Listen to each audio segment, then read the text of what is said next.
She's shooken up. She's shooken up. She's never seen anything like that. And then seeing the guys on the ground, it's something that sticks with you. A morning crash in Pewaukee leaves 2 people dead, one of them a construction worker. The Waukesha County Sheriff's Office says a driver rear-ended a car, then continued on to Capitol Drive and hit 2 construction workers. The woman who was rear-ended and one of the construction workers were killed. The other worker was hurt.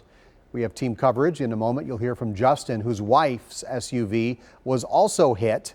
He knows from experience just how dangerous construction work can be. But first, Mary Jo Ola has the latest on the investigation.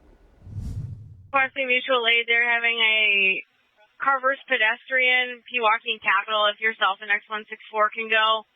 There are possibly 2 construction workers that were hit. A jarring call for help Wednesday morning. Law enforcement from across Waukesha County rushed to this construction zone on Capitol Drive near Pewaukee Road.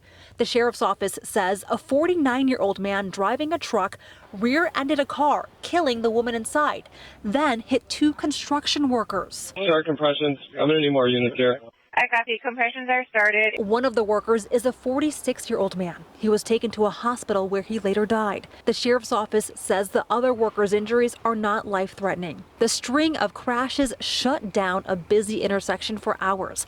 When we arrived, we saw the back end of this car was smashed in. This is a very high traffic area because of all the businesses and all of the neighborhoods in the area. A couple that lives in the area says they were outside when first responders arrived. There was lots and lots of sirens, so we assumed something was going on. The driver who collided into 3 people was also injured. He is expected to survive. The sheriff's office has not said what may have contributed to this double fatal crash, but it is still early in the investigation. In Pewaukee, Mary Jo Ola, TMJ4 News.